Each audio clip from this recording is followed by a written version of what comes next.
Hey guys, welcome to today's video where I'm going to be sharing with you all about our Disney cruise. Let's jump in. The first things first is the cruise that we took was the Eastbound Panama Canal cruise. Now, the Eastbound Panama Canal tour is a cruise that starts in San Diego, California. I live in California, so it's pretty easy to get there. And then, of course, you go through your various ports, but you wind up in a different destination from where you started. You actually wind up in Galveston, Texas. Now, this is a longer cruise. It's about 2 weeks long. There are quite a few days at sea. The ports that you hit on this particular cruise are, of course, San Diego, Puerto Vallarta, Cabo San Lucas, Cozumel. You're going to be going through the Panama Canal, but you don't actually get off at a port in Panama. You end up going to Colombia, Cartagena specifically. You go to Georgetown, Grand Cayman, and then you eventually wind up in Galveston, Texas. We were aboard the Disney Magic. This is Disney's original, thus oldest ship. Couldn't tell. It's very well maintained. Very cool. It is, I believe it's the smallest ship in their line. But honestly, the size of it was really, we found it very nice. We weren't on a particularly crowded cruise just because of the time we went. Our cruise was from December 3rd to December 17th. A couple of things you might want to keep in mind, especially if you've never done a Disney cruise, is to find a Facebook group. There are dedicated Disney cruisers. And in fact, this particular cruise, the people there are called Panamaniacs, which is kind of a cute name.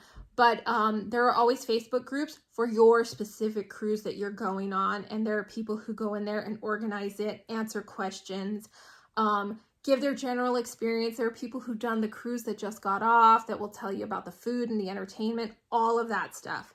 And so that is something that I did. You have to request an invitation, but I mean, it was really simple for me to do, and I got in. I wasn't one of those hardcore. There were people who were on there every day asking questions or giving information. There were a lot of like, hey, introduce yourself, let's meet up, that kind of stuff. Since this was our first cruise, I basically used the Facebook group just to get general info on stuff that I wasn't quite sure on. And it was really great at answering that. You look through and you scroll through. Most of the time I didn't even have to ask. My question was already asked by somebody previous and the answer was there, and it was always accurate in my experience. These people spend a lot of time devoted to these groups, and they do a really good job of managing it. So first off, especially if you've never done a Disney cruise, I would definitely look into the group, especially if you're super social. Maybe you're going on your own. There were singles on our cruise ship. In fact, most of our passengers were adults, just because most kids weren't out of school yet. So there are singles, there are, hey, everybody who's from Ohio, come meet up here. A lot of stuff like that. So if you're super social or looking for a social group, definitely check that out. But it is absolutely essential for basic information. If you have a question, they'll be able to answer it. And even cast members show up and answer questions on there, which I thought was really, really cool. Now, speaking of the groups, there is an entire culture devoted to Disney cruising, and they include things like fish extenders, which I had never heard of, pixie dusting, which I had never heard of on a ship but sounded awesome, and then hidden ducks.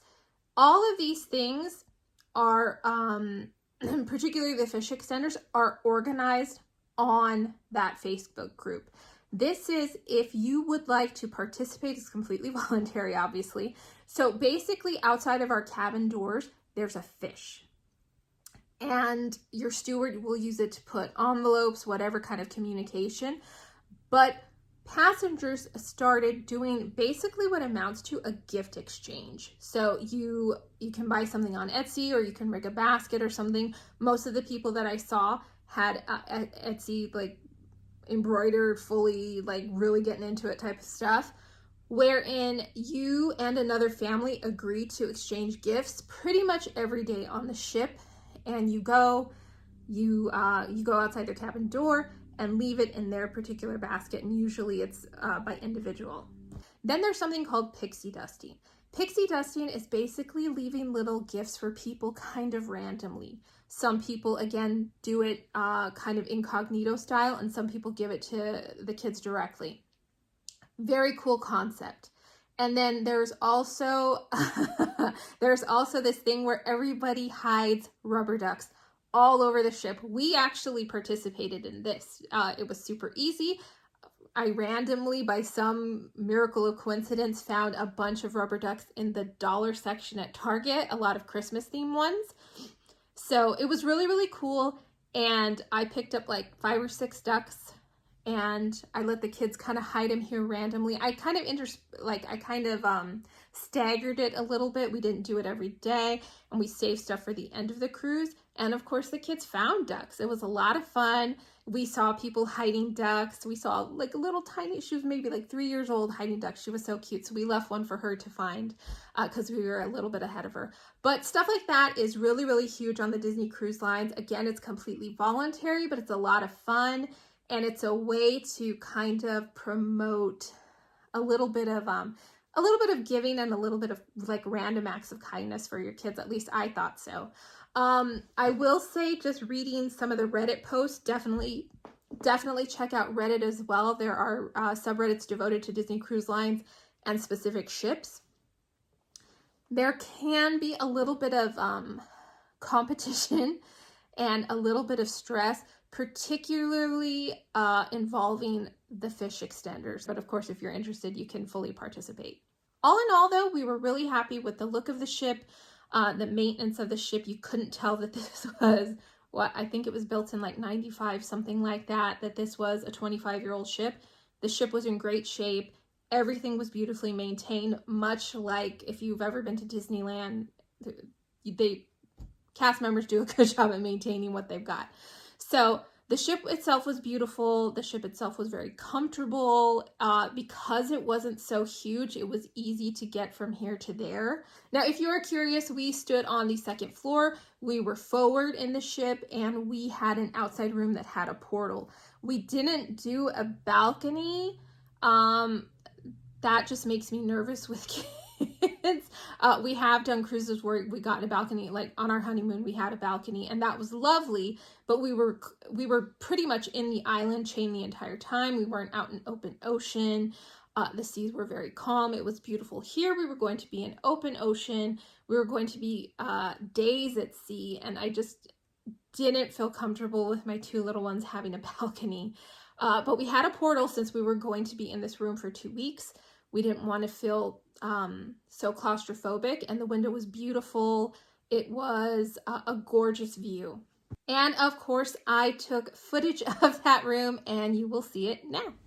Okay, so we finally got aboard our stateroom. We're on the Disney Magic, so I'm going to show you, without showing G and O too much, I'm going to give you like a tour of it's a small room, so it shouldn't take long, but I'm going to give you a tour of the room. Okay, so this is when you walk in. Very standard. They have it separated to where here's basically a water closet, and there is a sink in there, and like a little storage area for toiletries, etc. And just be aware there's like a lip there. That's pretty standard on a cruise ship. And then here is the bath with bathtub, shower. It's actually, for a cruise ship, that's a really nice bathtub. Here's the sink. There's an outlet to dry your hair. Hello to Ariel. And our towels, you can see the Disney logo. Our closet, pretty decent amount of storage, thank goodness, which is nice. More storage, glasses. This is our bed. We have more storage here. And then two headless kids. That bed will turn, 2 headless kids. That couch will turn into a bed. We got our TV, vanity, more storage. And then here we are. You can see we are in San Diego Harbor. You can see the Star of India over there, which is a really common attraction if you ever come down here. And just the beautiful Pacific Ocean and Pacific coast. Super gorgeous. Okay, so that was our basic room. You could see that we had the main bed and then a couch. Now, having seen the couch, I assumed it was going to be a pull-out. This was actually a set of bunk beds, which the boys loved.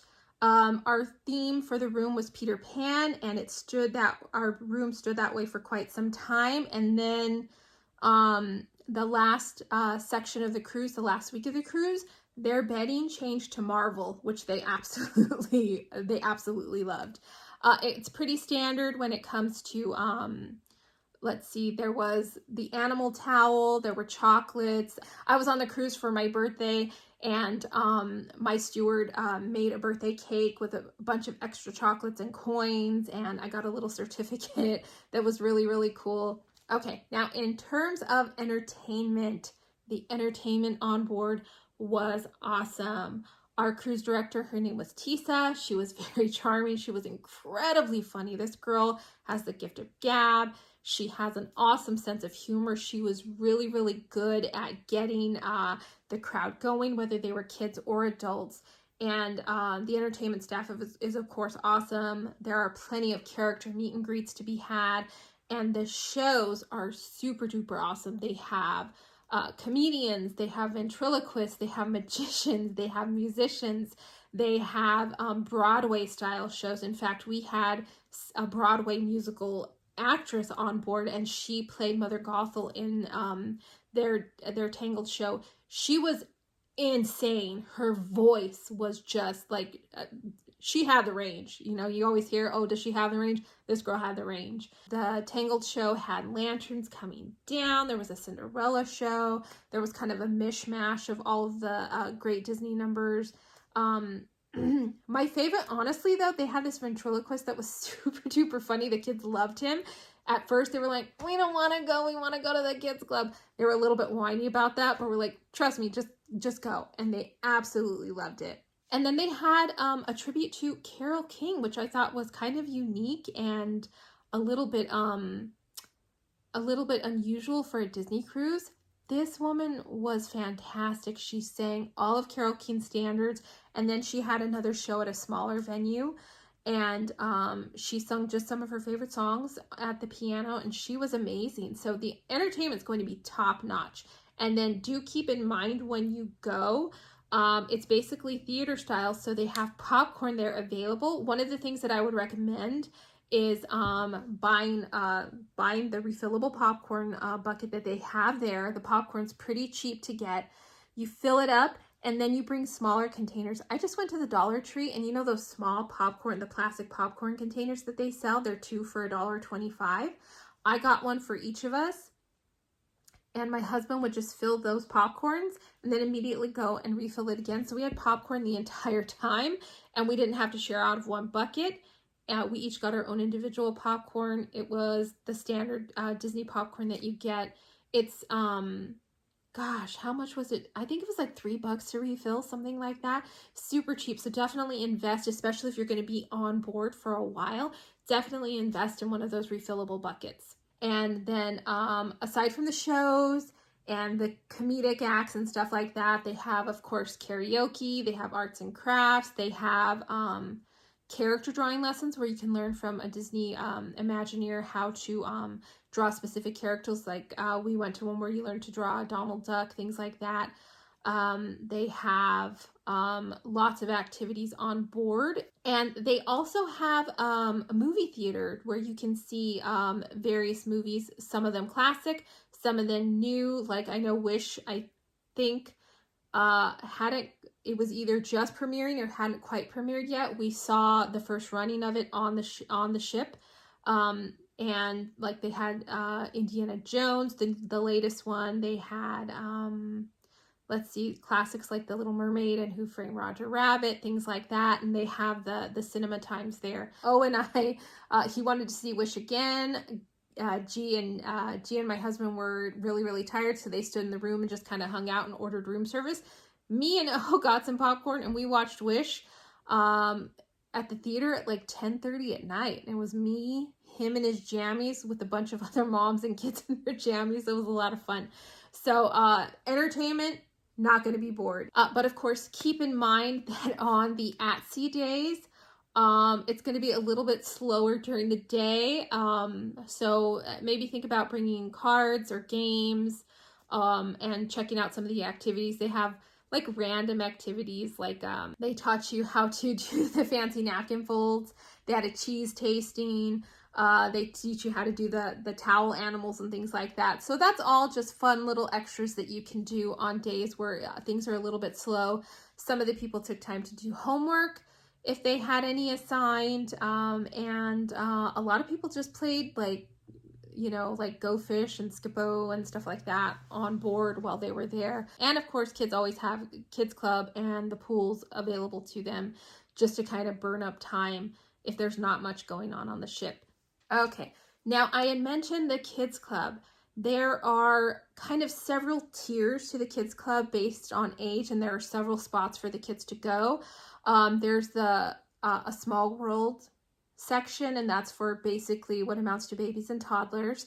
And then there's kind of the older child tween age, and that's where my kids fell. My kids are 7 and they're 7 and 10. So they were either at the Oceaneers Lab or the Oceaneers Club.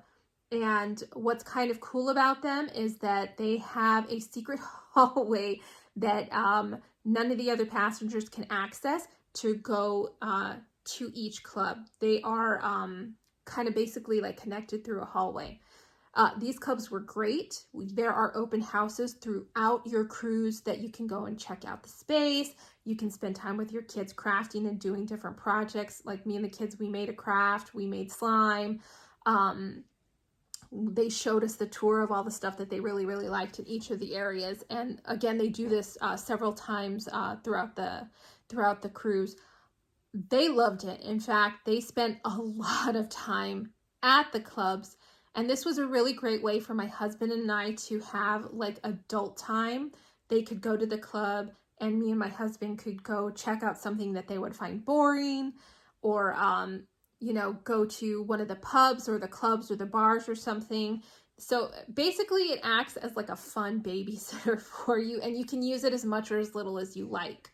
The kids go in, if you have a magic band, which my kids do, they went in with their magic bands and they link the magic band to your room, and basically it acts like your key card. So they can get in and out of our room with their magic band, but they can also get in and out of kids club with their magic band. And basically what the kids club staff do is they put this little, it looks almost like a zip tie with a Mickey head on it.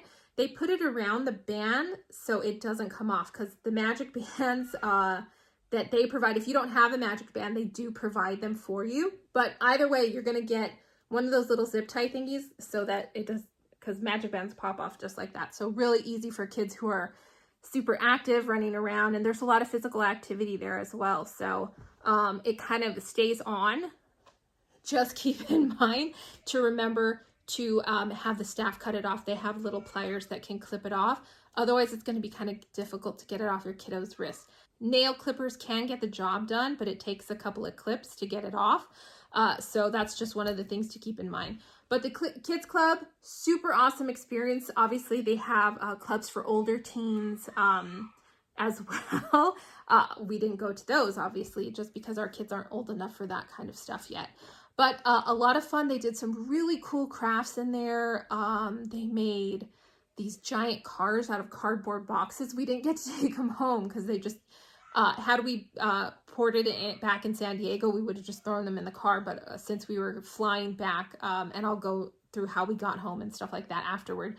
But just really, really cool stuff that they got to do. They decorated different hats and different pictures. They made drawings. They made Thor's hammer one time, which was really cool. Just a lot of really cool stuff. They had a lot of fun. There's video games, there's movies, there's physical activities and contests.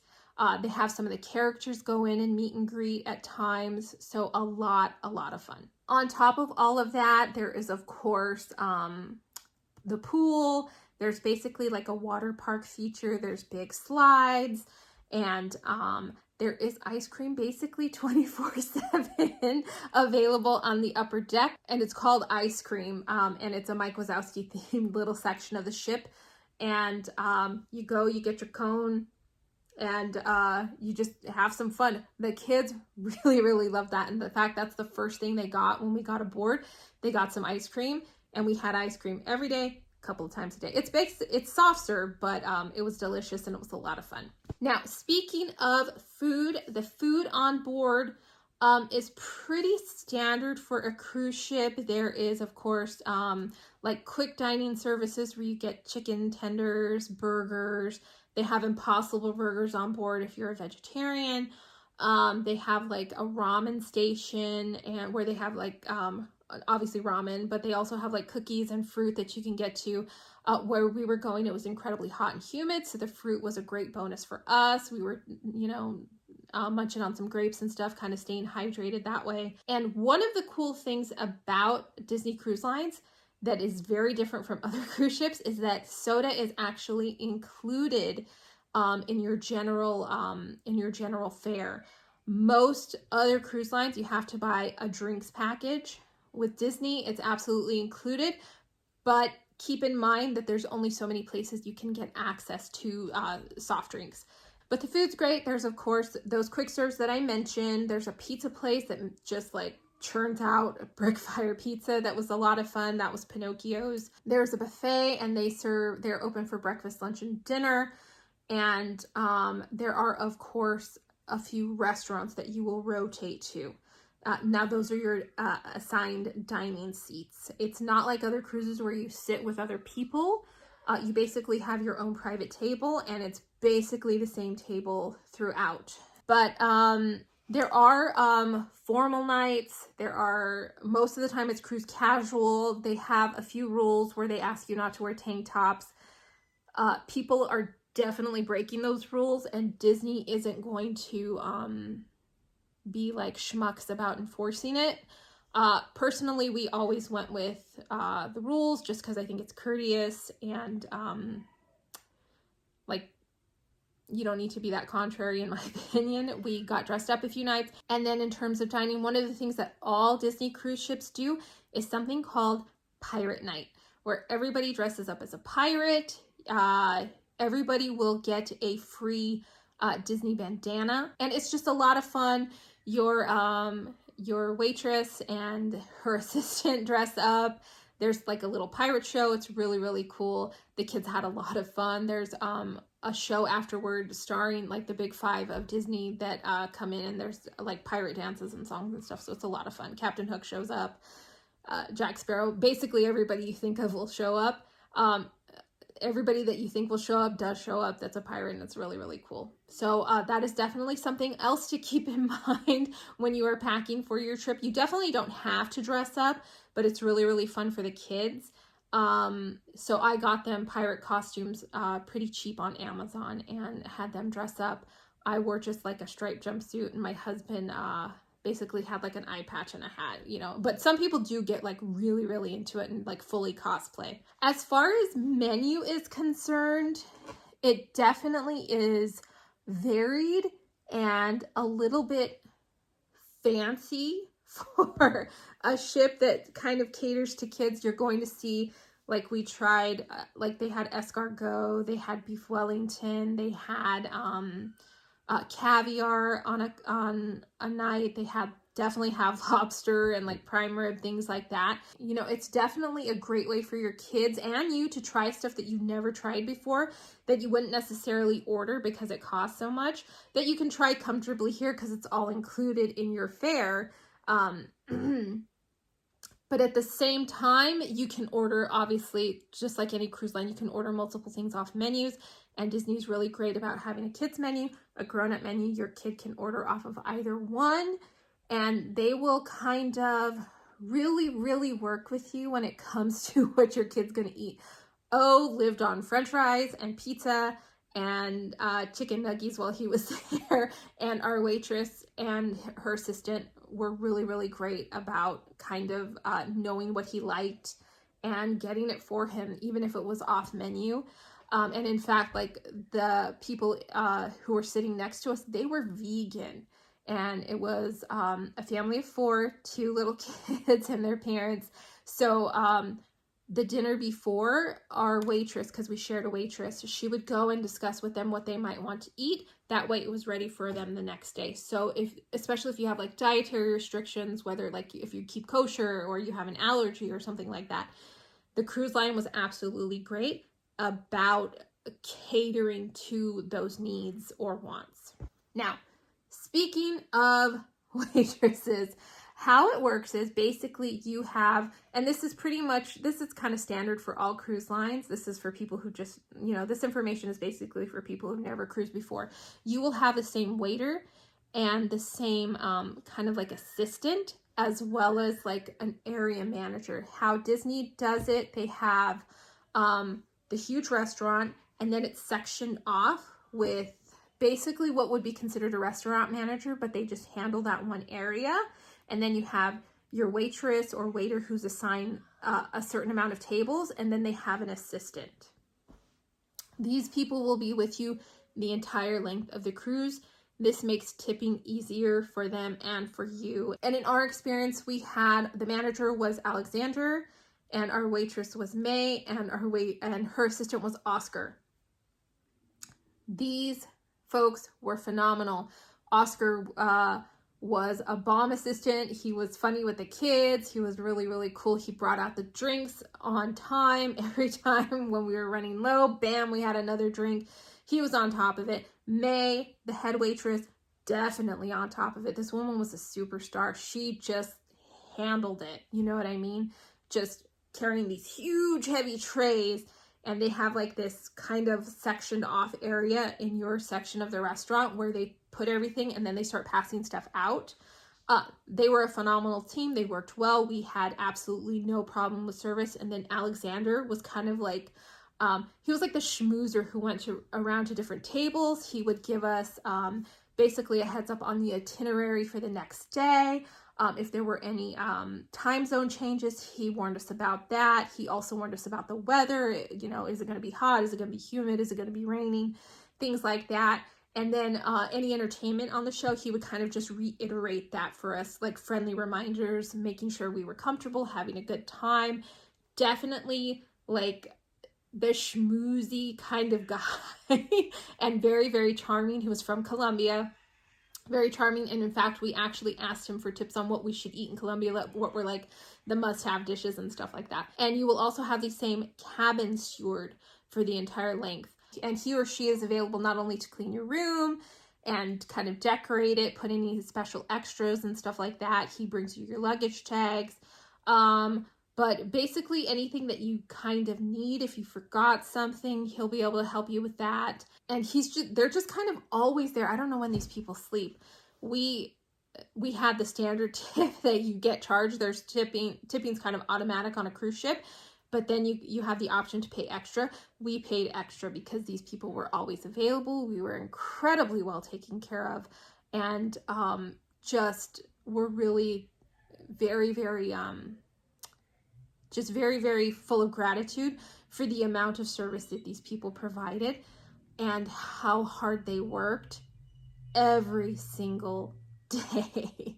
They do have time where like they can get off the ship a couple of times, but for the most part, they're just there available for you when you need them. And it's definitely a difficult job, and these people definitely work hard and earn their money, and they made our stay absolutely awesome. So shout out to all of you guys. They were awesome.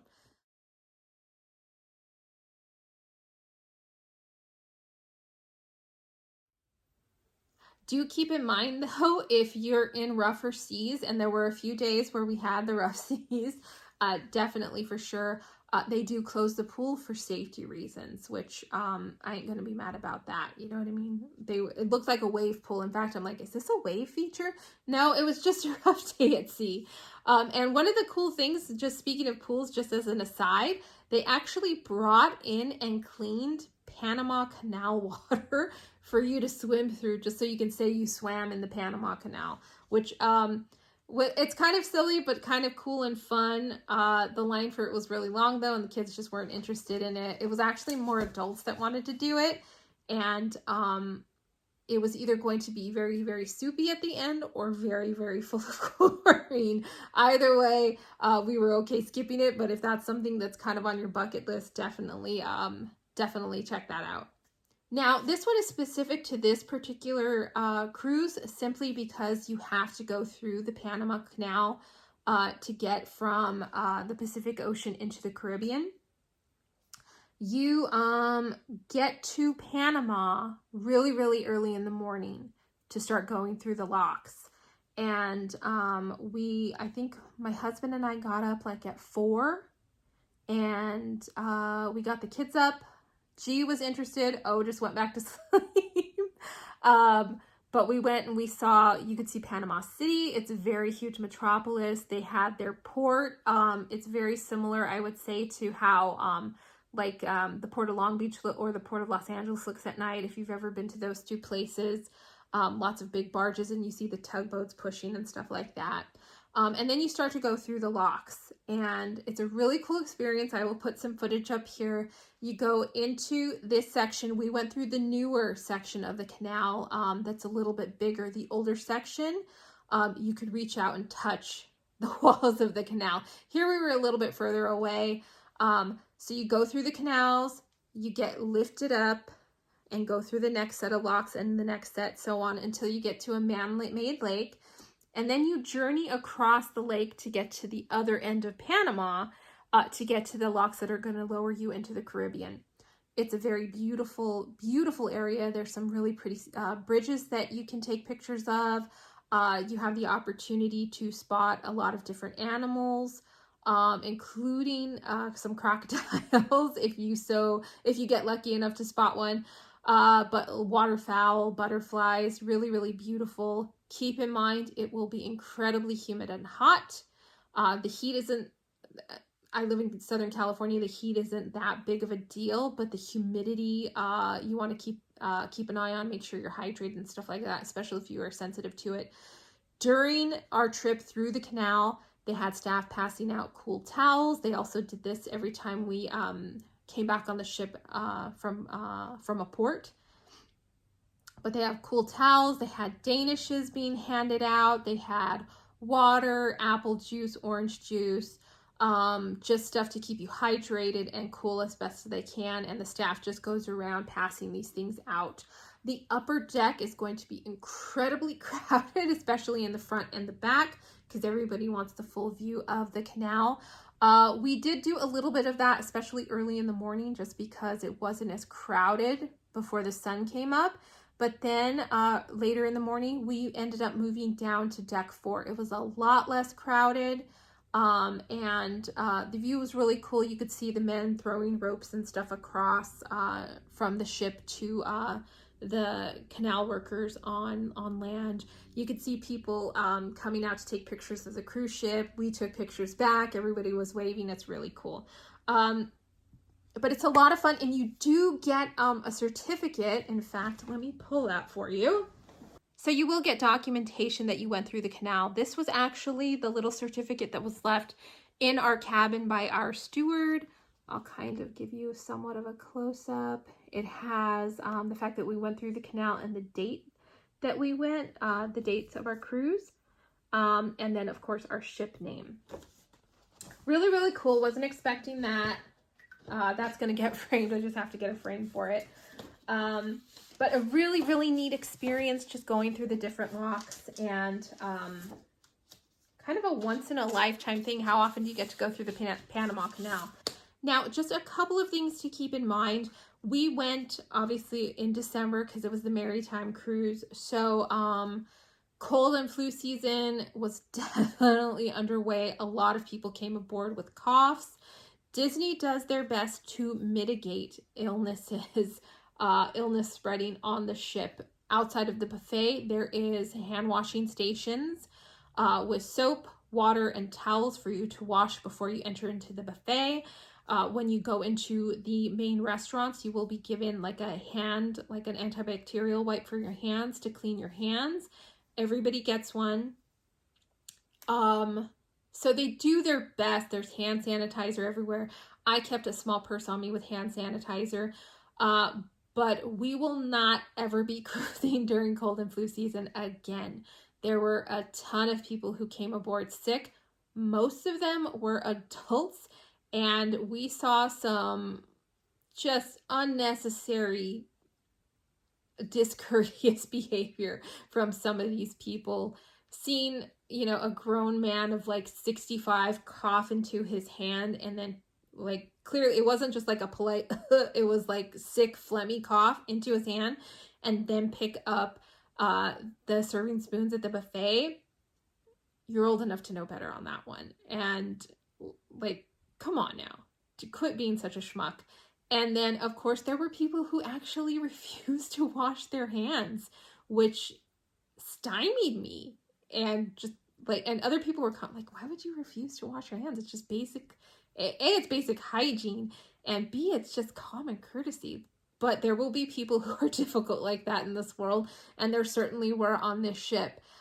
So we ended up catching colds while we were on board. It wasn't anything crazy, but obviously it's something that we would have preferred not to happen. So the next time we do book a cruise through them, and we will do it again, it will definitely either be in spring, summer, or fall, when illness isn't such a common occurrence. Cold and flu season, it's easy to get sick no matter what. B, it's really, really easy to get sick on a cruise ship. My goodness. So definitely keep an eye out with that.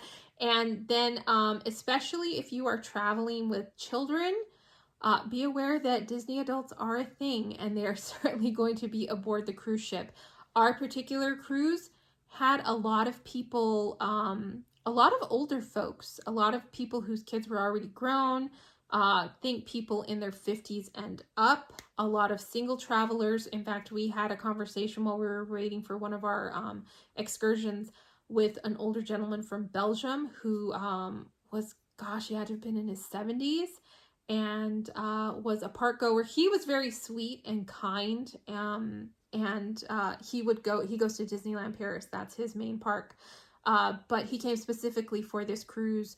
There were a bunch of people from England, a lot of people from the Midwest. So you get people from all over, but you're getting a lot of older folks who cruise, who maybe aren't the greatest at sharing with children. And I don't mean that, like, I don't mean tolerating misbehavior. I mean standard kid stuff, waiting in line for characters, being in crowded areas with a lot of people during the shows. The children were better mannered and had more patience and handled things better than some of the adults. Some of the adult behavior was a kind of entitled in a way that was just kind of gross.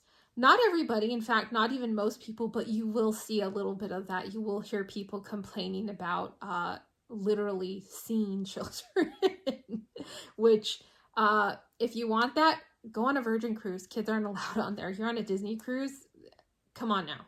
But so you will have a little bit of that. For the most part, people are just happy to be there. Everybody's in a good mood. Everybody's celebratory and having a good time, and just really enjoying being out on a Disney excursion. But you will get a few Ebenezers, you know what I mean? So just be aware. But I mean, if you're a goer at the park, you see some of these people at the parks too. And then just a few closing things in terms of cost. Our cruise fare was about $8,000 for a 14-day cruise. This of course doesn't include like if you have rental cars, airfare, passports. On our particular cruise, passports were mandatory. And so we had to pay for those for the boys and for us because ours had expired. We rented a car to drive down into San Diego. We left it at the airport just because it was cheaper to rent a car than it was to park at the cruise port terminal. So we got in the rental car, drove down. I dropped it off at the airport. We Ubered back to the cruise station, and it was like maybe a 5-minute drive, got on the cruise ship, and when we disembarked in Galveston, we got an Uber to another rental car place because we ended up doing a couple of more, a little bit more traveling. We went to Houston, we went to the Johnson Space Center, we went to Lafayette, Baton Rouge, and we went to New Orleans. So we were off ship in the South for quite a bit, and we flew from New Orleans into Las Vegas. We rented a car there, spent the night, did our usual Vegas thing. We live maybe 3 hours away from Vegas, so it's a common trip for us. Just hung out, went to Circus, did our usual stuff, and then we drove home in another rental car. So all of that is extra stuff on top of your fare for the cruise itself. So it can add up, and please, I'm not giving you the pricing so I could like, we spent $10,000 on a vacation. This was a big trip for us. The kids have never been on a trip this long. We were gone for almost a month. We kind of saved for this trip, and a lot of thought went into spending such a big amount on what is basically a once in a lifetime thing. We're never going to go to the Panama Canal again. We might not go to South America again, you know what I mean? And we wanted them to have a good experience, and we spent that amount of money with forethought. It wasn't like from on a whim or anything like that. But I'm sharing those prices with you just so you kind of have an idea of what a trip of this extent will cost a family of 4. It's not going to be it's not going to be cheap. And don't get me wrong, there are definitely ways to spend to save money, and I'll go through that in a minute. But just keep in mind that when we did this trip, this was a big trip for us. Usually we do like maybe 3 or 4 days within driving distance. This was our kids' first time on a plane. So it's a big trip, and keep in mind that there's always extra costs that go in to going on a cruise of this extent, other than just your fare, especially because one of the things that drove the cost up, not only length of stay, but because we started in one destination and ended up basically halfway across the United States by the time we were done. So there's going to be cost with all of that involved. If we were going from San Diego and coming back to San Diego, we would have just left our car there and paid the fare and been cool with it. You know what I mean? We wouldn't have had to pay for airfare or rental cars or anything like that, but that wasn't the case. But I just wanted to give you like a general idea of how much something like this is going to cost. And again, I don't want, like, I know some people will think it's braggy, and don't get me wrong. I'm like, we're lucky we can afford a trip like this, but this isn't something that we can afford to do like every season or anything like that. We're not taking trips like this multiple times a year by any means. But just to keep in mind, to keep it realistic for you, if you're planning a trip like this, you have to kind of prepare for these contingencies. And I have a feeling that if you're watching a video about Disney cruises, you're going to have the expectation of having to pay up. So there's that. But as I mentioned previous, there are ways to kind of save. One of the biggest ways to save is to take a longer cruise. You can spend $5,000 on a 4-day trip to Baja, California, or you could spend $8,000 for a 14-day trip to several ports. So that's why we chose to do such a long trip. It was just a little bit more bang for our buck. My husband's like, I can spend $3,000 more and we're going to get an extra week of travel. Sounds good to me. So keep that in mind if that's something that's available to you in terms of money or in terms of time. Another way to save is if you book an additional cruise while you're on the ship. This will be reiterated to you a couple of times. If you put a down payment for another Disney cruise while you're on ship, you get a discount. And I believe the down payment, it's only $200 and it's fully refundable, and you have a year to plan your trip. My husband and I did this.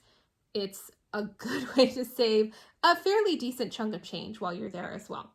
Another thing, it's not a huge amount, but it's certainly gonna pay for a couple of nights of drinks, is if you go into the Disney Vacation Club's presentation, you will get free waters, like free bottled water. You're gonna sit, you get like a little gift. I can't remember what it was offhand. And then they knock off like $100 off your fee just for sitting down and listening to a presentation. They're not pushy.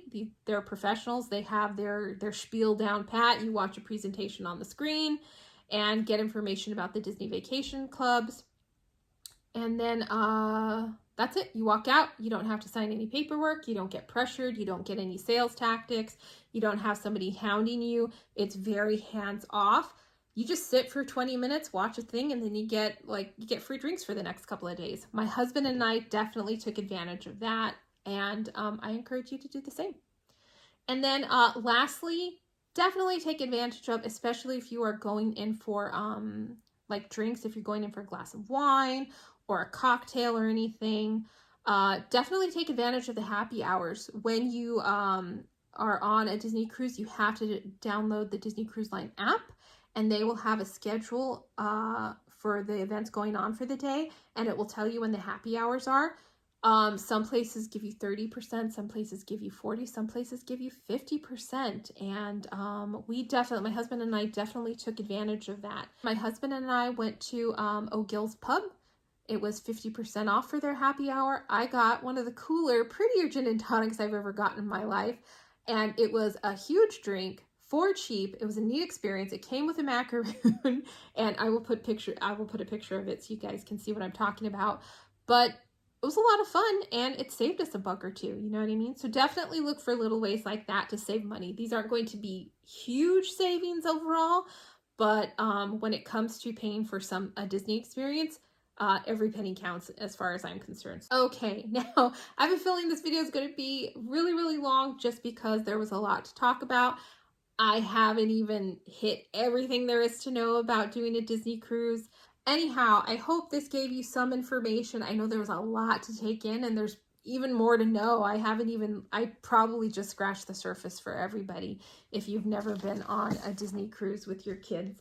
But again, it was a lot of fun, kind of a trip of a lifetime, and we really enjoyed ourselves and look forward to the next Disney cruise.